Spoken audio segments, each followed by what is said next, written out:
Hello friends, ഇവർ വിവാഹിതരായാൽ എന്ന സീരിയലിൻ്റെ ഏറ്റവും പുതിയ എപ്പിസോഡിൻ്റെ റിവ്യൂയിലേക്ക് എല്ലാവർക്കും സ്വാഗതം.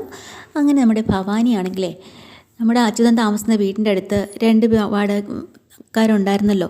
അപ്പോൾ അവർക്ക് ഇവരോട് ചെറിയൊരു കുശുമ്പൊക്കെ ഉണ്ടായിരുന്നു, അച്യുതനോടും ഭൂമിയോടും. അവരെ ഇവർ സ്വാധീനിക്കുക കേട്ടോ. എന്നിട്ട് അവരോട് പറയുന്നുണ്ട്, പോലീസ് നിങ്ങളോടത്തൊക്കെ ഒന്ന് ചോദിച്ചു കഴിഞ്ഞാൽ അച്യുതൻ ദിവസവും മദ്യപിച്ച് വന്ന് വീട്ടിൽ പ്രശ്നം ഉണ്ടാക്കും, അങ്ങനെ തന്നെ പറയണം എന്ന് പറയാം കേട്ടോ. അപ്പോൾ അത് പൈസ വാങ്ങിച്ചിട്ട് ഏൽക്കാണ്, ഞങ്ങൾ അങ്ങനെ തന്നെ പറഞ്ഞോളാന്ന്. അതുപോലെ ആ പരിസരത്തുള്ള ഒരു ഓട്ടോറിക്ഷക്കാരൻ, അതും അച്യുതൻ്റെ പരിചയത്തിലുള്ള ആൾ തന്നെയാണ്.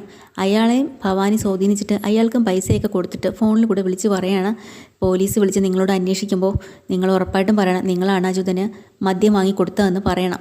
പിന്നെ ഈ സംഭവം നടക്കുന്നതിന് അന്ന് മദ്യം വാങ്ങിച്ച് കൊടുത്തു എന്നും എല്ലാം പറയണം. എന്നിട്ട് അന്നത്തെ ദിവസം മദ്യം വാങ്ങിച്ചതിൻ്റെ ഒരു ബില്ലെല്ലാം നിങ്ങളവിടെ ഹാജരാക്കണമെന്നൊക്കെ പറഞ്ഞ് കുറേ കാര്യങ്ങളൊക്കെ പറഞ്ഞ് ഏൽപ്പിക്കുക കേട്ടോ. അതേപോലെ തന്നെ അന്ന് പോലീസ് ഇവരെയൊക്കെ ചോദ്യം ചെയ്യാൻ വേണ്ടിയിട്ട് സ്റ്റേഷനിലേക്ക് വിളിക്കുകയാണ്.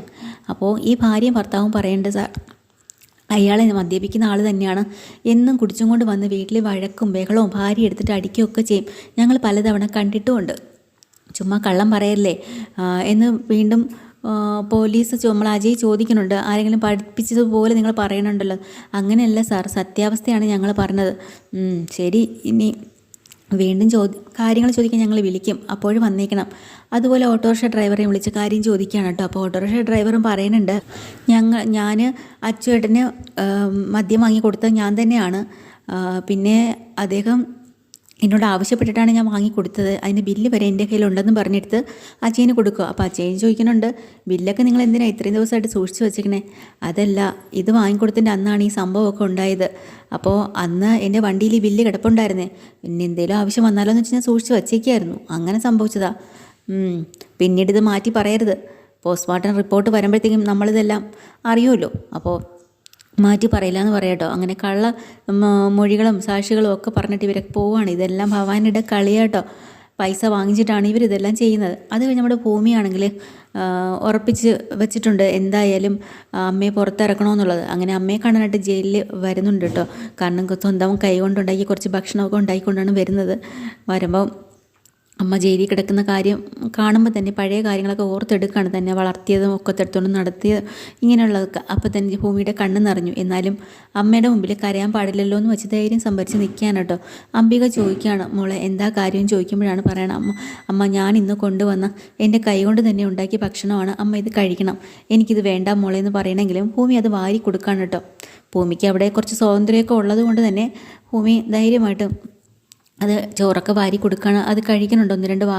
അപ്പോൾ എന്നിട്ട് പറഞ്ഞ, അമ്മ ഒന്നുകൊണ്ട് വിഷമിക്കണ്ട, അമ്മയെ തിരിച്ച് ഞാൻ പുറത്തേക്ക് കൊണ്ടുവരും, അതിനുള്ള എല്ലാ കാര്യങ്ങളും ഞാൻ ചെയ്യുന്നുണ്ട്. എന്നെ പഠിപ്പിച്ചില്ലേ, ക്രിമിനോളജി പഠിപ്പിച്ച ശങ്കരൻ നായരൻ സാറിനെ ഞാൻ പോയി കാണും, ഈ കേസിന് വേണ്ടിയിട്ടുള്ള എല്ലാ തെളിവുകളും എങ്ങനെയൊക്കെ ഉണ്ടാക്കാം എന്ന് ഞാൻ കണ്ടുപിടിക്കും അമ്മേ.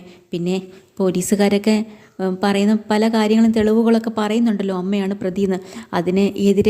എതിർത്ത് പറയാൻ അതിനെതിരായിട്ടുള്ള എന്തൊക്കെ കാര്യങ്ങൾ പറയണം, എങ്ങനെ അത് ശരിക്കുള്ള കാര്യമല്ല എന്ന് നിലനിർത്തണം, അതെല്ലാം ഞാൻ സാറിനോട് ചോദിച്ച് ഞാൻ പഠിക്കും ഉറപ്പായിട്ടും. മോളെ എന്നെ വെളിയിൽ ഇറക്കും എന്ന് എന്നെ സമാധാനിപ്പിക്കാൻ വേണ്ടിയിട്ട് ഒരു ആശ്വാസവാക്ക് പറഞ്ഞതല്ലല്ലോ എന്ന് അംബിക ചോദിക്കുകയാണ്. അപ്പോൾ ഭൂമി പറയണ്ട, ഇല്ലമ്മേ ഉറപ്പായിട്ട് ഞാൻ വെളിയിൽ കൊണ്ടുവരുമെന്ന് പറയാം കേട്ടോ. അതിനിടയ്ക്ക് ഒരു പോലീസുകാരി വന്ന് പറയാണ്, വേണമെങ്കിൽ ഞാൻ ജയിലിൽ വാതിൽ തുറന്നു തരാം, നീ ഫുഡ് കൊടുക്കുന്നു, വേണ്ട ഇങ്ങനെ തന്നെ കൊടുത്തോളാം എന്നൊക്കെ പറഞ്ഞു. അത് കഴിഞ്ഞ് ഭൂമി പുറത്തേക്ക് ഇറങ്ങാം കേട്ടോ. അപ്പോഴാണ് അവിടെ ആൽഫ്രഡ് വന്നിട്ടുണ്ട് ജയിലിൽ ഈ സ്റ്റേഷനിൽ. ആൽഫ്രഡിൻ്റെ ഫ്രണ്ടാണല്ലോ അജയ്. അങ്ങനെ അജയും 2 പേരും കൂടി ഈ കേസിനെ കുറിച്ച് സംസാരിച്ചുകൊണ്ടിരിക്കുമ്പോഴത്തേക്കും നമ്മുടെ ആൽഫ്രഡ് പറയുന്നുണ്ട്, എന്തായാലും പുള്ളിക്കാരി അങ്ങനെയൊന്നും ചെയ്യില്ല, പക്ഷേ സാക്ഷിമൊഴികളൊക്കെ നേരെ എതിരാണ് തന്നിരിക്കുന്നത്. പക്ഷേ എനിക്കും വിശ്വസിക്കാനാവുന്നില്ല ഭൂമിയുടെ അമ്മ തന്നെ ഇങ്ങനെയൊക്കെ ചെയ്യുമെന്ന്. ഇതിൽ വേറെന്തോ ഉണ്ട്. അതെ, അവർ പറഞ്ഞു വീട്ടിനകത്ത് വേറൊരു ആളുണ്ടെന്ന്, പക്ഷേ ആളെ അവർ കണ്ടിട്ടില്ല, ഒരു തെളിവും അവിടെ ഇല്ല, എന്ത് ചെയ്യാൻ പറ്റും? പോരാഞ്ഞിട്ടേ പിന്നെ അവിടെ കത്തി ഉണ്ടായിരുന്നു, അതുമല്ല അച്യുതൻ്റെ അതേ ബ്ലഡ് തന്നെയായിരുന്നു ഇവരുടെ ശരീരത്തിലും ഉണ്ടായിരുന്നത്, വേറെ എന്തെങ്കിലും ഒരു തെളിവ് നമുക്ക് വേണ്ടേ, അല്ലാതെ എന്ത് ചെയ്യാൻ പറ്റും എന്നൊക്കെ ഇങ്ങനെ ഇവർ സംസാരിച്ചുകൊണ്ടിരിക്കുന്ന സമയത്താണ് നമ്മൾ ഭൂമി അങ്ങോട്ട് കയറി വരുക കേട്ടോ. കേസിൻ്റെ കാര്യങ്ങൾ അന്വേഷിക്കാൻ വേണ്ടി തന്നെയാണ്. ആ സമയത്ത് ഭൂമിയോടും അജയന് ഇത് തന്നെയാണ് പറയാനുള്ളത്. എന്നിട്ട് പറയാണ്ട്, അത് മാത്രമല്ല അച്ഛനന്ന് മദ്യപിച്ചിരുന്നില്ല എന്ന് ചോദിക്കുക കേട്ടോ. മദ്യപിച്ചിരുന്നോ? അതാരാ പറഞ്ഞത്? എൻ്റെ അച്ഛൻ ഒരിക്കലും മദ്യപിക്കില്ല, അങ്ങനെ ഒരാളെ അല്ല. ശരിയായിരിക്കാം, പക്ഷേ പോസ്റ്റ്മോർട്ടം റിപ്പോർട്ട് വന്നാലേ നമുക്ക് ഉറപ്പിക്കാൻ പറ്റുള്ളൂ എന്ന് പറയാം. അതൊക്കെ കഴിഞ്ഞു. അങ്ങനെ സംസാരിച്ചുകൊണ്ടിരിക്കുന്ന സമയത്ത് ഒരു പോലീസുകാരനെ വിളിച്ചിട്ട് അജയ് പറയുന്നുണ്ട്, അച്യുതൻ്റെ പോസ്റ്റ്മോർട്ടം റിപ്പോർട്ട് വന്നിട്ടുണ്ടാവുമല്ലോ. അപ്പോൾ അയാൾ പറഞ്ഞാൽ വന്നിട്ടുണ്ട്, എന്നാൽ അതൊന്നും ഇങ്ങ് എടുത്തതെന്ന് പറയാം കേട്ടോ. അയാൾ അത് കൊണ്ട് കൊടുക്കുകയാണ്. അത് വായിച്ച് നോക്കുമ്പോഴത്തേക്കും അജയ് അന്തം വിട്ട് പോവാണ്. കാരണം അദ്ദേഹം മദ്യപിച്ചിട്ടുണ്ട് എന്ന് തന്നെയാണ് ആ പോസ്റ്റ്മോർട്ടം റിപ്പോർട്ടിലുള്ളത് കേട്ടോ. അപ്പോൾ ഭൂമിയോട് ഇത് പറയാം കേട്ടോ. പോസ്റ്റ്മോർട്ടം റിപ്പോർട്ടിൽ വ്യക്തമായിട്ട് എഴുതിയിട്ടുണ്ട് ഭൂമി അച്ഛൻ മദ്യപിച്ചിട്ടുണ്ടെന്ന്. ഇല്ല, ഞാൻ ഒരിക്കലും അത് വിശ്വസിക്കില്ല സാർ, ഇതിലെന്തോ ഒരു ചതി നടന്നിട്ടുണ്ട്. ഇത് എൻ്റെ അച്ഛൻ അങ്ങനെ ചെയ്യില്ല, അങ്ങനെയുള്ള ഒരാളെ അല്ല എന്ന് ഭൂമി പറയണമെന്നുണ്ടെങ്കിലും അജയ് എന്ത് ചെയ്യാൻ പറ്റും? അജയന് തെളിവാണല്ലോ പ്രധാന കാര്യം. അപ്പോൾ അജയൻ പറഞ്ഞിട്ടുണ്ട്, മുറിക്കകത്ത് വേറൊരാൾ കൂടെ ഉണ്ടെന്ന് അമ്മ പറഞ്ഞിരുന്നു. പക്ഷേ അമ്മ ആളിനെ കണ്ടിട്ടില്ല. പോരാഞ്ഞിട്ട് അച്യുതൻ്റെ ശരീരത്തിലുള്ള അതേ ബ്ലഡ് തന്നെയാണ് നമ്മുടെ അമ്മയുടെ കയ്യിലും ഉണ്ടായിരുന്നത്. അപ്പോൾ അത് വെച്ച് നോക്കുമ്പോൾ അമ്മ ചെയ്തു എന്നുള്ളത് തന്നെയാണ്. അപ്പോൾ വീണ്ടും ഭൂമി പറയാം, എൻ്റെ അമ്മയ്ക്ക് ഒരിക്കലും എൻ്റെ അച്ഛനെ കൊല്ലാനാവില്ല, നിങ്ങൾക്ക് എന്തറിയാം, എനിക്ക് എൻ്റെ അമ്മയും അച്ഛനെ അറിയുന്ന പോലെ വേറെ ആർക്കും അറിയാമെന്നും പറഞ്ഞ് പെട്ടെന്ന് ഭൂമി അങ്ങ് വല്ലാണ്ടായിപ്പോയി കേട്ടോ. ഇതൊക്കെ എങ്ങനെ വിശ്വസിപ്പിക്കാനാക്കും, എന്തൊക്കെയോ എഴുതി വെച്ചിരിക്കുന്നത്. അപ്പം നമ്മുടെ ഭൂമിയോട് പറഞ്ഞിട്ട് സമാധാനിക്കും, നമുക്ക് എന്തായാലും അന്വേഷിക്കാം, വിഷമിക്കണ്ട, വേണമെങ്കിൽ 30 ദിവസത്തെ സമയമുണ്ട്. ഈ പോസ്റ്റ്മോർട്ടം റിപ്പോർട്ട് നമുക്കത് തൃപ്തി അല്ലെങ്കിൽ വീണ്ടും പോസ്റ്റ്മോർട്ടം ചെയ്യാമല്ലോ, അതിന് വേണമെങ്കിൽ കൊടുക്കാം, അപ്പീൽ കൊടുക്കാം, ധൈര്യമായിട്ടിരിക്കുന്നെല്ലാം പറഞ്ഞു. അങ്ങനെ അവിടുന്ന് ഭൂമി പുറത്തേക്ക് ഇറങ്ങി വരുമ്പോൾ ആൽഫ്രഡിനോട് പറഞ്ഞുണ്ട്, പാവം ഒന്ന് പോയി സമാധാനിപ്പിക്കും, നീ സംസാരിച്ചാൽ ഓക്കെ ആവുമെന്ന്. ആൽഫ്രഡ് പുറത്തേക്ക് ഇറങ്ങിയിട്ട് ഭൂമിയുടെ അടുത്ത് കാര്യങ്ങൾ സംസാരിക്കുമ്പോൾ ഭൂമി പറയാം, സാറ് എന്നെ ഒന്ന് സഹായിക്കണം, കാരണം വക്കീലാണല്ലോ അയാൾ, എനിക്കും ഈ കേസ് എത്രയും നല്ല രീതിയിൽ മുന്നോട്ട് കൊണ്ടുപോയി അമ്മയെ പുറത്തിറക്കണമെന്നാണ് ആഗ്രഹം. എൻ്റെ അമ്മ ഒരിക്കലും ഒരു കുറ്റക്കാരിയല്ല, അതിനകത്ത് ആരാ ഒളിഞ്ഞിരുന്നതെന്ന് എനിക്കറിയണം. ഇതിലെന്തോ ഒരു ചതിയുണ്ട്, ഇത് കരുതി കൂട്ടിയുള്ള കൊലപാതകം തന്നെയാണ്, എനിക്കത് ഉറപ്പാണ്, ഞാനിത് കണ്ടുപിടിക്കും. ഞാൻ ഈ ക്രിമിനോളജിയാണ് പഠിച്ചത്, അതും പൂർത്തിയാക്കാനൊന്നും എനിക്ക് പറ്റിയിട്ടില്ല. അപ്പോൾ എന്നെ പഠിപ്പിച്ച ശങ്കരൻ നാരായണൻ സാറുണ്ട്, സാറിനെ പോയി ഞാനൊന്ന് കാണും, ഈ കേസിൻ്റെ കാര്യങ്ങൾ പറഞ്ഞ് എങ്ങനെയൊക്കെ ഇതിൽ തെളിവുണ്ടാക്കാം അത് ഞാൻ കണ്ടുപിടിക്കും, സാറും കൂടെ എന്നെ സപ്പോർട്ട് ചെയ്യണം. ഭൂമിയുടെ വഴിക്ക് അന്വേഷിച്ചോ ധൈര്യമായിട്ട്, ഞാൻ എൻ്റെ വഴിക്കും അന്വേഷിച്ചോളാം, ഒന്നും കൊണ്ട് പേടിക്കണ്ട, എല്ലാത്തിനും സപ്പോർട്ടായിട്ട് ഞാനുണ്ട് കേട്ടോ എന്നും പറഞ്ഞ് സമാധാനിപ്പിച്ച് വിടുകയാണ്. സൗഭാഗ്യപുരത്താണെങ്കിൽ ദീപാവലി ആഘോഷിക്കാനുള്ള എല്ലാ തയ്യാറെടുപ്പുകളും അവിടെ നടന്നിട്ടുണ്ട് കേട്ടോ. അപ്പോൾ സൗഭാഗ്യം ഇങ്ങനെ ഫോണിൽ ആരോടോ സംസാരിച്ചുകൊണ്ടിരിക്കുന്ന സമയത്താണ് സത്യം വരുന്നത്. അങ്ങനെ സത്യൻ അങ്ങോട്ട് വരുമ്പോൾ കൈ നിറച്ച് തുണികളൊക്കെ കൊണ്ടാണ് വരുന്നത് കേട്ടോ, സമ്മാനങ്ങൾ എല്ലാവർക്കുള്ള. ഇത് എല്ലാ വർഷവും എല്ലാവർക്കും എടുത്തു കൊടുക്കുമ്പോൾ തന്നെ ഇത്തവണ എടുത്തുകൊണ്ട് വരികയാണ്.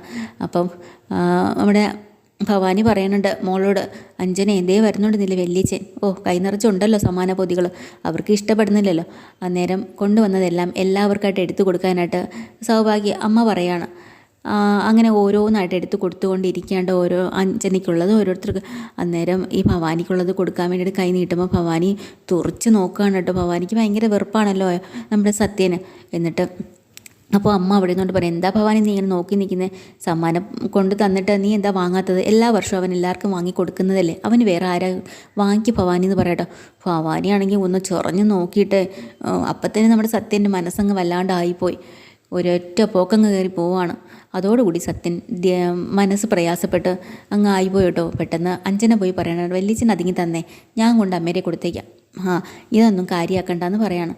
പക്ഷേ വല്യച്ഛൻ്റെ മുഖം അങ്ങോട്ട് തെളിയണില്ല. അത് കണ്ടുകൊണ്ട് അജയ് പറയാട്ടോ, ഈ എന്താ മാവാ, സാരമില്ല പോട്ടെ, ഇനിയിപ്പോൾ ഞങ്ങൾക്കുള്ളതൊക്കെ എടുത്ത് തന്നേ, എനിക്കുള്ളത് എന്താ ഇതാ എന്നൊക്കെ പറഞ്ഞ് മനസ്സ് മാറ്റാൻ നോക്കുന്നുണ്ടെങ്കിലും സത്യം പറയാം, എടാ എല്ലാവർക്കും ഉള്ളത് ഞാൻ വാങ്ങി വെച്ചിട്ടുണ്ട്, നിനക്കുള്ളത് നീ എന്താണെന്ന് വെച്ചാൽ നോക്കിയെടുത്തോ എന്ന് പറയാട്ടോ. എടുത്തു കൊടുക്കാനുള്ള മനസ്സേ പോയി. അപ്പം നമ്മുടെ സൗഭാഗ്യക്കും അതൊക്കെ മനസ്സിലായി. അപ്പോൾ പറയും, മോനെ വിഷമിക്കല്ലേന്ന് പറയണമെങ്കിലും സത്യൻ ഉടനെ ഞാൻ പോവാമെന്ന് പറഞ്ഞ് ഇറങ്ങി പോവാണ്. ഉടനെ സംഗീത പറഞ്ഞിട്ട്, ഏട്ടൻ എന്തിനാ അങ്ങനെ ഇറങ്ങി പോകുന്നത്, ഭവാനിയുടെ സ്വഭാവം അറിയാമല്ലോ, ഇതൊന്നും കണ്ടും കേട്ടോ ഏട്ടൻ മൈൻഡ് ചെയ്യണ്ട. അതല്ല മോളെ, എനിക്കത് മാത്രമല്ല വിഷമം, ഓരോ ആഘോഷങ്ങൾ വരുമ്പോഴും ഞാൻ ഇതൊക്കെ കൊണ്ടു തരുന്നെങ്കിലും എൻ്റെ മനസ്സ് നിറച്ച് എൻ്റെ ഭാര്യയും എൻ്റെ മോളുമാണ്, എന്നെങ്കിലും അവർ തിരിച്ചു വരും എന്നുള്ള പ്രതീക്ഷയോടെ ഞാനാണ് ഓരോ ആഘോഷങ്ങളും മുന്നോട്ട് കൊണ്ടുപോകുന്നത്.